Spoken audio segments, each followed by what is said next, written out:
this is an iHeart podcast. Guaranteed human. With no fees or minimums on checking accounts, it's no wonder the Capital One bank guy is so passionate about banking with Capital One. If he were here, he wouldn't just tell you about no fees or minimums. He'd also talk about how most Capital One cafes are open 7 days a week to assist with your banking needs. Yep, even on weekends. It's pretty much all he talks about, in a good way. What's in your wallet? Terms apply. See CapitalOne.com/bank. Capital One, N.A., member FDIC. Tax season has arrived, and doing taxes without the right help can feel overwhelming. Intuit TurboTax is here now to guide you through it with confidence. Match with a TurboTax full-service expert who handles everything for you from start to finish. Your dedicated expert checks every single deduction and credit to help you get the best possible outcome so you can feel confident you're getting every dollar you deserve. And the best part? You'll see real-time updates on your expert's progress right on your phone while you live your life. Plus, you get unlimited expert help at no extra cost, even on nights and weekends during tax season. Visit TurboTax.com. Only available with TurboTax full-service experts. Real-time updates only on iOS mobile app. Brought to you by the reinvented 2012 Camry. It's ready. Are you? Welcome to Stuff You Should Know from HowStuffWorks.com.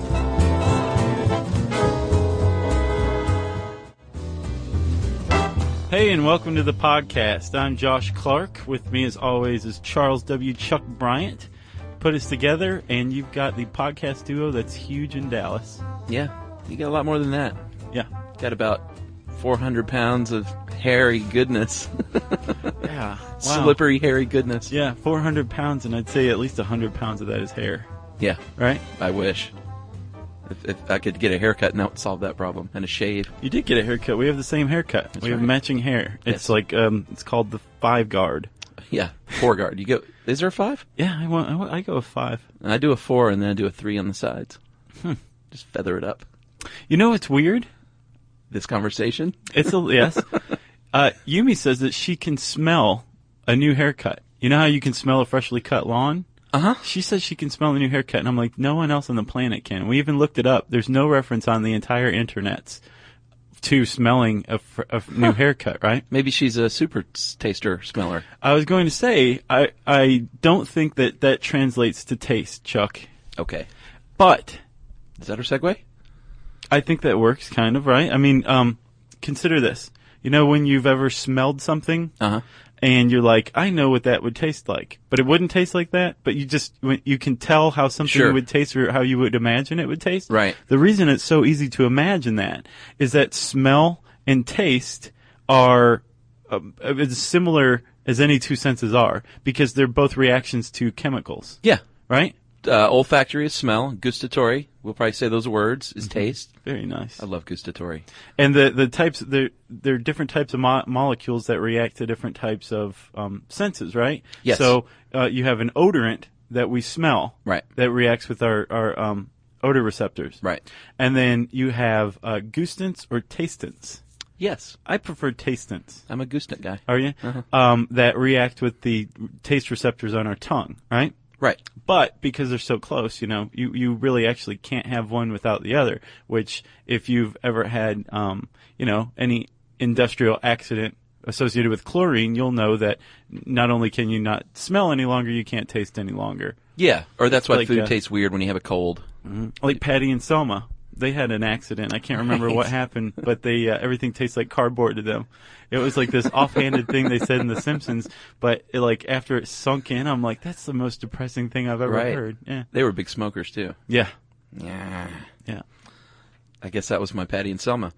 Since you mentioned it, we should go ahead and point out a little factoid here that worms and other invertebrates, actually, there's no distinction between taste and smell. Yeah, they're like, why put any kind of division up? We're just going to call it all one thing. But My head looks like my butt, so what's the difference? right, they distinguish though between volatile and non-volatile organic compounds. Right. Right, which means that if you paint a room and put a worm in it, it knows that you just painted that room. Right. Or if you got your hair cut. Right. Perhaps. Yeah. So I guess we should talk about these GRCs, gustatory receptor cells, taste buds. That's kind of where it all happens. It is. And, the taste buds are the little, I guess they're part of the little bumps on your tongue. Well, yeah, it's actually under that. Yeah. Well, Isn't that how that works? It's wrapped up in a package, right? Yeah, it looks like a little spring onion, like the butt of a spring onion. Or a radish. Looks like a radish. It does. Or a beet. It looks like one of those. Maybe even a weird garlic. Or, you know what it looks like here? Looks like a hot air balloon. It looks like one of those boxing oh, yeah. things. Speed bag. Yes. Nice, Chuck. Within this little, what's called a papilla. Papilla. Yeah. I don't think you're supposed to say it like that. Sure. Within that, there's 50 taste receptors, and they're generally Right. specialized taste receptors, right? And they're going to be the same kind of taste receptor in every papilla, Yeah. right? And so you've got 50 of those, some basal cells, which are skin cells. They produce skin cells, right? Yeah, not basil is in the plant. That would be Basil. great if I Basil. had basil that lived in my tongue at all times. You would be turned on. Yeah. Remember? Oh, that's right. It's an aphrodisiac for men. Yes. Just for men gel. Wouldn't that be great if we were actually sponsored by things and we just worked them in like that? Yeah, it's called product placement. Right. Yeah, Didn't we that's do right. one on that? We did. So you have about 50 receptors in this little papillae, some basal cells, and you have a little. Each receptor cell has a little hair sticking out of it. Yeah, a gustatory hair. Right. It's not Italian, though. No, but all of it does sound Italian. That's, from what I gather from this photo rendition, is that is what you actually see poking up on your tongue, right? The little round thing is actually the little gustatory hairs, isn't it? That's what it looks like. It's coming out of the top of the speed bag. Right. And they come out of taste pores, and it's the gustatory hair where all the action's taking place, right? Yeah, that's where flavor and taste. Well, that's where taste starts. Right. Say you put a bite of steak in your mouth, right? Umami. So the saliva, Yeah, that's that key. is breaking down the meat. It's the first step in breaking it down, and it's breaking it into these little molecules called tastants, or Gustants? yes, Yes. depending on your preference. And these molecules bind to the saliva, are taken across the tongue, and they stick to the receptors that are generally designed to, if you believe in intelligent design, Right. designed to create the sensation that we call taste. Or And they just taste- happen to match up if you don't believe in intelligent design. Right, exactly. Just Nice. good luck. Nice.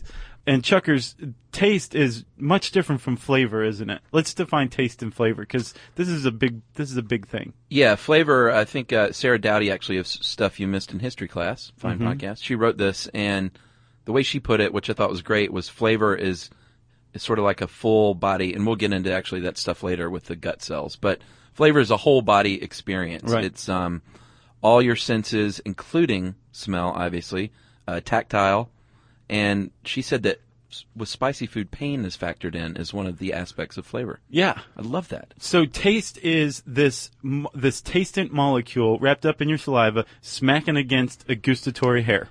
Yeah. It sends a transmission to your brain, Right. And your brain encodes it and says umami, right?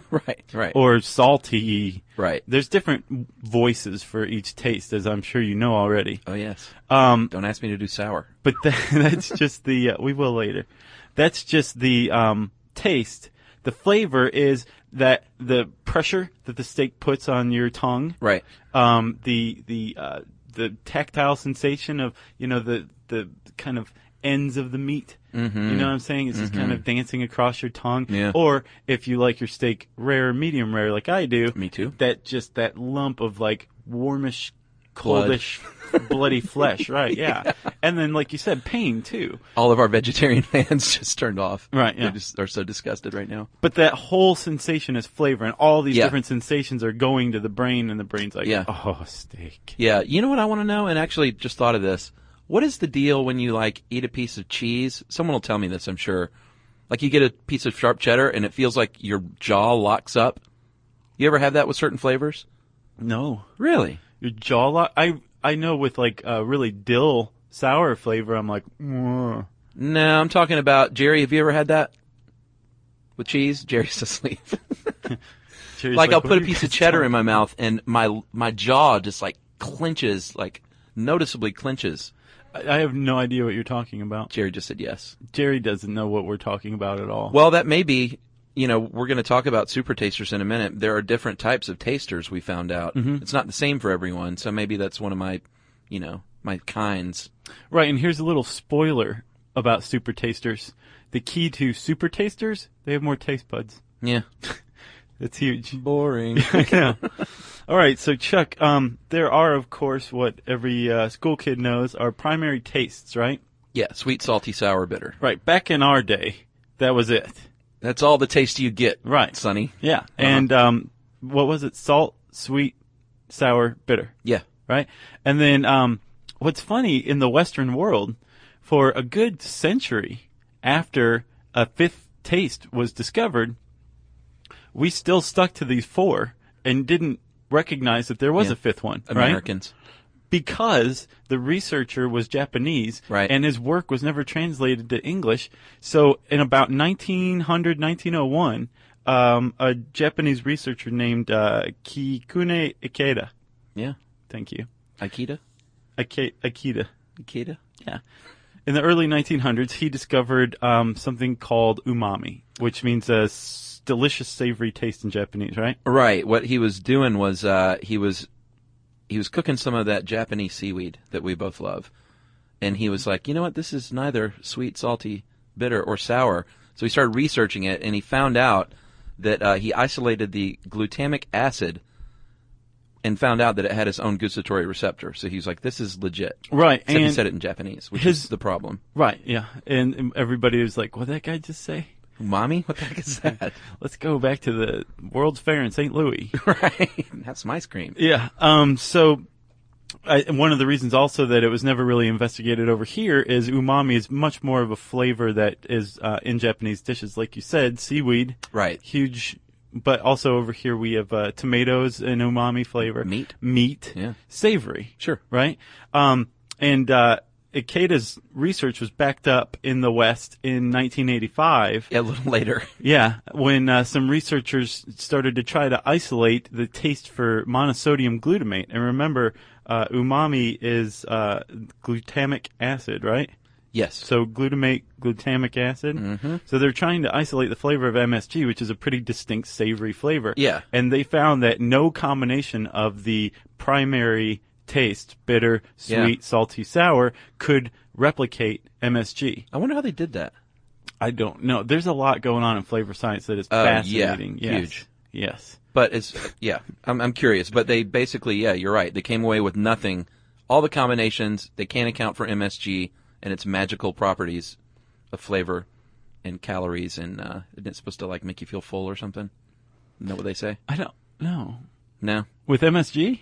Yeah, I thought that was the deal with, or maybe that was just an urban legend. People are like, Chinese food, MSG makes you feel all full. No, it makes you feel sick. It's called Chinese restaurant syndrome. Oh, that's right. Chinese restaurant syndrome. I know with me, if I eat MSG, it feels like a claw is grabbing the top of my stomach. Really? It hurts so bad. Yeah, it's a lot of people are allergic to MSG, and of course, Chinese restaurants were famous for using it. They don't use it a lot anymore, do they?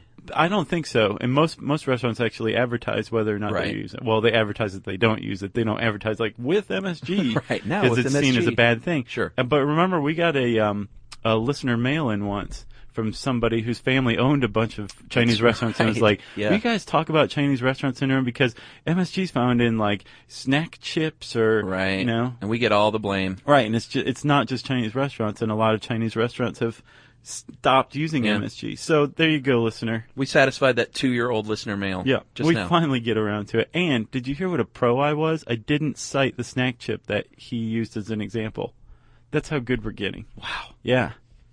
My mind is blown right now. Mine too. So, like you said, in 2002 actually is when Ikeda's study was finally translated into English. Right. So many years even after 1985. So oh, yeah, right. So from that point, umami was accepted as the official fifth taste, savory. Right. And then, but think about it. So that's like a century because the taste map, which we'll talk about, the tongue map. Yeah, it's a bunk. That was established in 1901, about the time that Ikeda was coming up with the umami. Right. But it was just that sweet, sour, salty, bitter. Right. Right. So for a century, the taste map didn't change. Right. And then in 2002, umami is accepted in the West, finally, right? And then it seems like the floodgates open, right? All of a sudden, like, they're like, well, wait a minute. If there's a fifth taste, maybe we haven't been paying enough attention. Like, fat is apparently now the sixth primary taste, right? Leave it to the French. There are new studies now, Joshers, that says that Well, they think they've identified fat as its own thing, like humans have a taste for fat, and that the funny thing I thought, if you have a high sensitivity to that taste, you eat less fatty foods. You know, Chuck, that is, I think, that's something that's going to become what gets taste research its funding. Is obesity and diabetes and stuff like Yeah, that. because what they found is people who are, when you're talking about supertasters who taste sweet things tend to eat less. Yeah. Tasters who, a lot of people don't really detect the fat as much. People who do have less body fat, you said, lower body mass index. Yeah. So you don't eat the foods that you taste the most. Yeah, that's interesting. It's very interesting. Yeah, they did the lady did the one study on supertasters, and I think she found that women in their 40s at least, I guess that was her set, was they gained less weight, or they were, slimmer. Right. Than non-supertasters. But she didn't find... Because they were eating less of it. Yeah, but she didn't find that in right? men, which I thought was odd.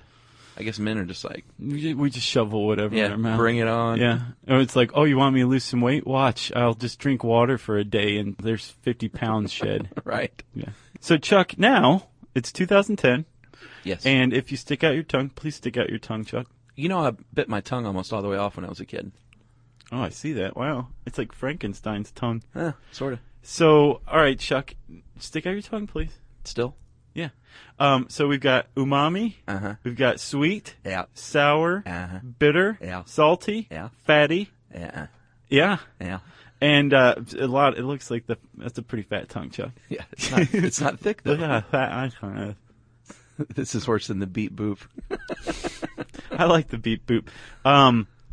And we also have, they've recently discovered that we actually have specialized receptor cells that detect carbon dioxide. Yeah. Well, should we finish the tongue map real quick at least, and why it's bunk? Sure. Because you were pointing, but people can't see you point, Josh. So the classic tongue map says that bitter is in the back, sour is on the side, salty is on the front edge, sweet is on the tip, and umami they're throwing on the posterior and saying that's where that is. Yeah, they're like that real estate's open. That's where we'll put umami. Stake your claim.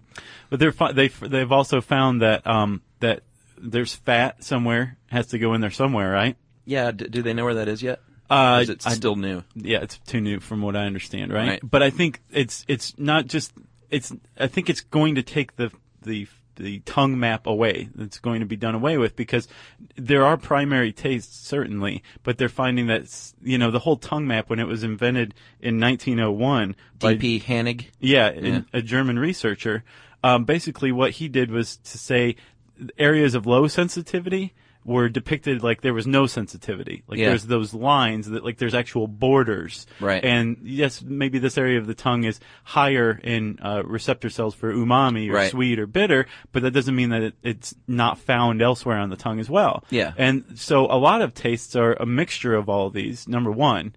Well, sure. And all he did was interview people. He did. Which I thought was odd. Yeah. His research was backed up in 1974 by Virginia Collings, right? Well, sort of backed up and sort of not. Well, it was kind of like revised, I guess. It's Yeah. like, yes, he was right in saying, like, this area is higher in sweet receptors than this area. So you could conceivably put a tongue map, but maybe it was just kind of pushed the wrong way. And there's overlap. Yeah, Collings was the one who was saying, like, there's a lot of interplay going on, including CO2. Let's get back. Can we talk about CO2 finally? Now is the time. That's pretty cool. I mean, you sent me this over the emails a couple of days ago. Right. And said, dude, you tapped me on the head and said, dude, you know that bubbly stuff? You think that's what's making that taste in your mouth, and it's not. No, actually, we have a gene that expresses an enzyme that's meant to detect carbon dioxide in the bloodstream, right? So we can break it down into useful forms. Right. And forever, basically, we thought that anytime we drank a carbonated drink, it was the popping of the little bubbles on our tongue that created that sensation. Not so fast. They have put people in a pressurized chamber, hyperbaric chamber, right? No bubbles. And given them soda that, has no bubbles present, and people could still detect the carbon dioxide taste. Yeah. So there's yet another taste. There's no place on the tongue map for carbon dioxide, and yet there's specialized receptor cells for detecting it, right? Yeah. Well, because they, like everything else, they said, this is interesting. Let's get some mice and genetically make them different and weird and test them out. Right. And they did that, and they found it was the same receptor as sour, right? Yes. What they the sour receptor basically doubles as a CO2 detector as well. They removed that in mice. Yeah. And also they put a sensor into one of their nerves, which is pretty interesting in and of itself that we can do that. I know. It's crazy. So those series of studies led to this discovery that we have CO2 detectors. And what an important discovery that is. Right. And Chuck, it is. Is it? I think so. What does it mean? Well, that's the whole thing. It leads you to the question, Chuck, why do we have taste anyway? There's one obvious answer is that we learn to eat by deriving pleasure from it. And we associate some tastes with they're pleasurable, right? Well, yeah, but early man, it was a lot of times like warning systems. Well, this is the less obvious answer, right? Yeah, like if they ate something sweet, they're like appealed to them. It's it gives them a lot of calories, and so that's a good thing. If they tasted something really bitter, it might be poisonous. Right. So you should spit that out. Right. Sour could be spoiled. Sure. Something that or was it could rotten. be a sweet and sour candy, which is yummy. Right. If you're early man. Right. And with early man, we had yet to figure out a way to encode ideas and warnings about like not to eat something through, the written word. So we had to use our taste senses on our own. And that's what's so cool. That's why I love evolution. All these years later, that's why we're still attracted to sweet things.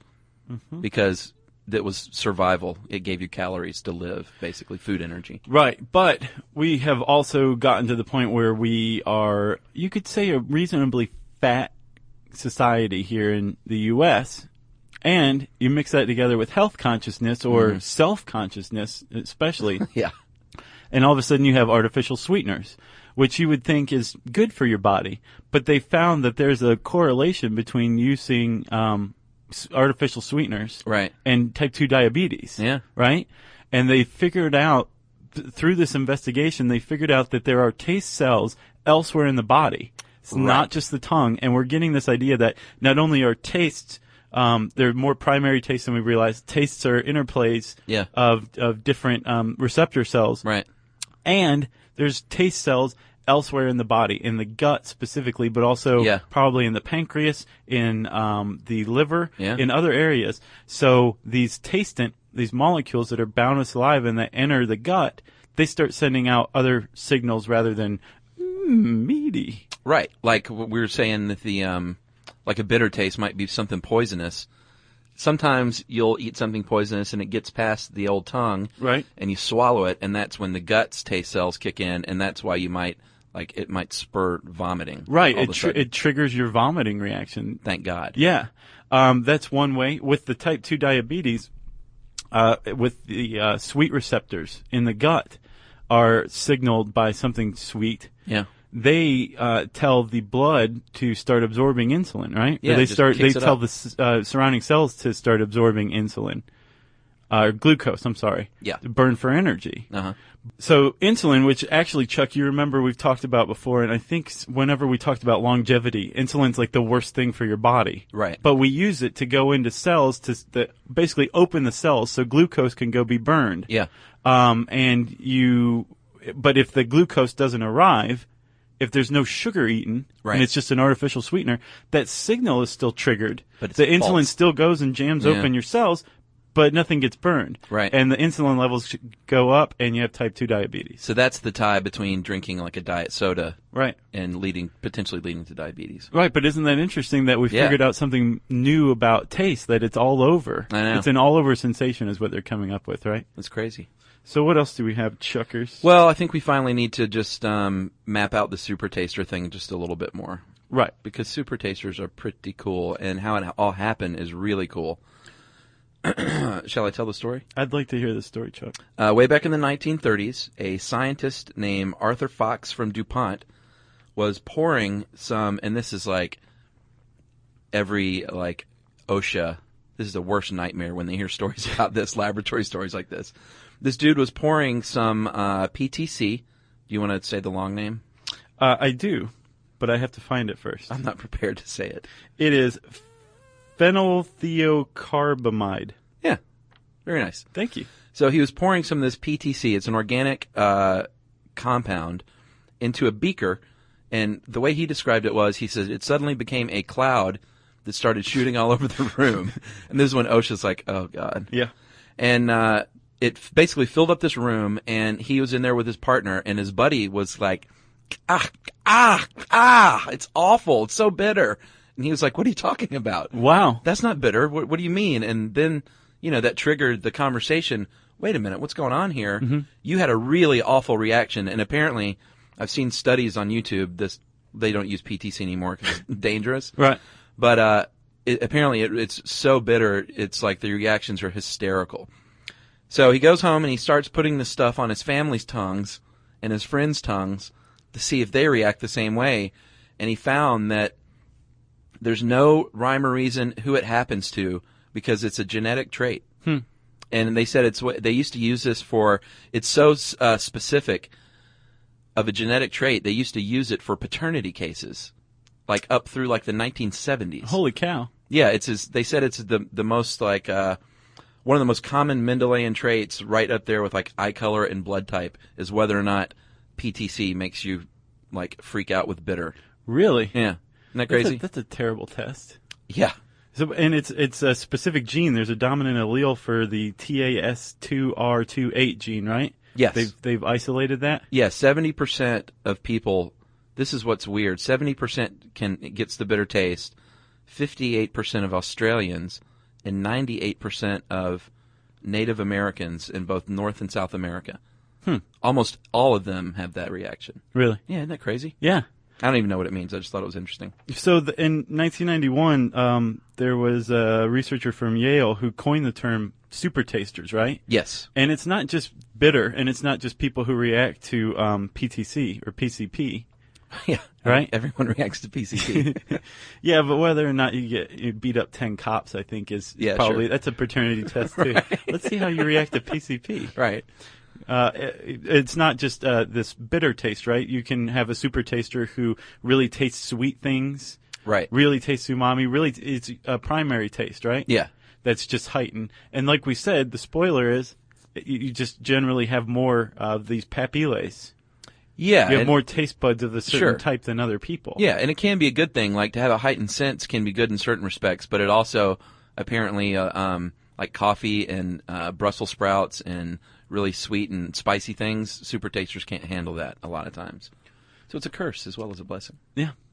I would say. I can't handle broccoli, but it has nothing to do with taste. I like all vegetables. I've been eating beets like crazy lately. Yeah? Do you Ever eat since beets? that beet salad? Yeah, I've been making my own beet salad. Yeah. I've been grilling beets, a little balsam, a little olive I oil. have not had that. I'll have to try it. Put it on the grill, and then the next day you're going to think you need to go to the doctor. But it's just the beets. That's all I'll say. Okay. So that's pretty much it. Like we said, if you're a super taster, also it supports that that aversion to foods that you can taste more than other people. Yeah. Super tasters who are sensitive to sweet tend to eat less sweets. Yeah. And etc. But they also avoid leafy greens, which is not good. No, you gotta have that. Yeah. Especially you know if what? you're pregnant. Actually, we forgot to mention, they don't use PTC anymore, but they do use PROP as the test now. Which is It's a synthetic compound. They just call it prop. right, and they use it in thyroid medicine, right? Yeah, but now that's the standard super taster test to see if you have that bitter reaction to that. So they just give you thyroid medicine. Or they drop some prop on your tongue. I don't know. I don't know how it works. Weird. And then lastly, Chuck, the answer to why a lot of stuff tastes like chicken. I don't know this. Surprise me. They have, well, at least at Cornell, using gas chromatography, they have isolated 1,000 concentrations, chemical concentrations, And 900 of them are chicken? that contain tastants, that the human Right. tongue can taste, or that the human brain can sense as taste. And they used to think it was hundreds of thousands. They're like, no, it's just thousands. And chicken is like 999 of them. Really? Well, I made up the chicken part. That's my theory. Okay. My theory is that it's because there's only 1,000 instead of 100,000. Oh. There's your answer right there. Yeah. And then lastly, Chuck, that also makes me wonder if there's 1,000 chemicals, Uh-huh. and they used to think it was hundreds of thousands, so there's hundreds of thousands of chemicals out there, but we can only taste 1,000. It's kind of like light, we can only see within a certain band Yeah, of light. sure. It makes you wonder how things that we can't taste. You just chew on that one. And if you want to know more about taste, go to howstuffworks.com where you can type the word taste in the handy search bar. And also, this is, I think, requisite listening for a molecular gastronomy podcast that we'll do sometime in the future, don't you think? Yeah. All right, I'd love to do one on that. All right, Chuck, then you know what time it is, right? Listener mail, or are we doing some sort of Facebook or anything? Oh, wait. We got our big announcement we got to do. Yeah, that's right. Thank you for reminding us. Go ahead. Our Atlanta event, right? Yeah, we're going to do an Atlanta thing similar to what we did in New York. Yes. Because we got called out by all the Atlanta folks. Like, you go to New York, New York. What about Atlanta? Yeah. Well, we're like... Yeah, we kind of have to. So, we're going to do trivia night, right? Yeah. All comers can come take us on. Yeah. We'll figure out the details, but we're looking for venues still. Yeah, we could use you people for details. If you are in Atlanta and you have some connections with what might be a good venue to host our trivia, please get in touch with us. Yeah, so, we'll keep you posted. If you have any suggestions, comments, whatever about the Atlanta thing, email us. And now, Chuck. Wait, well, it should be sometime in August, we should point out.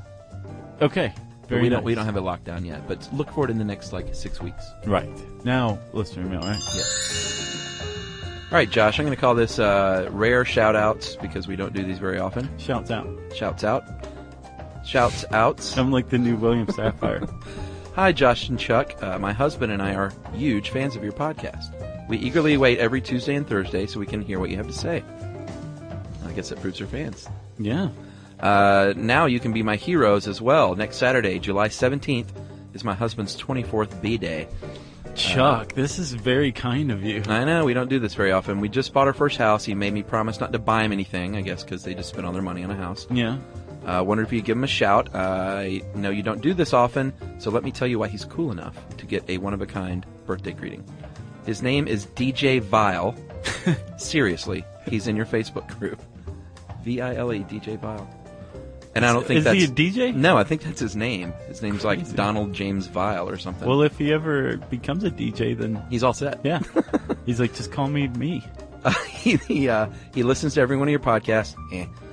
He's a huge Simpsons fan. Yeah. This What do you is mean, one, Well, I mean, those are good, but that's not a reason to shout out. Okay. But these are. Okay. He ran a 10K as Green Man. I know, I saw that. Wow. Is that a root suit? It was either, I think Green Man and the Root Suit are one and the same. Okay. So he actually ran a full 10K as Green Man. Yeah. And lastly, he'll be spending his birthday driving to present his research entitled this, Interfraction Variability of Lung Tumor Motion Using 4D Cone Beam CT at a physicist medical conference in Philly. And this dude is 24 years old and he's doing that. I know. My brain is melted. So, with that, on the 17th, happy birthday, DJ Vile. Happy birthday, DJ Vile. Thank you very much for listening. And Julie, your wife, sounds like a very kind woman. She does. And Yes. good luck presenting your findings, and best wishes for your new home. Mazel tov. All right, Chuck, thank you for the listener mail. Now it's time for shouts out to Kiva.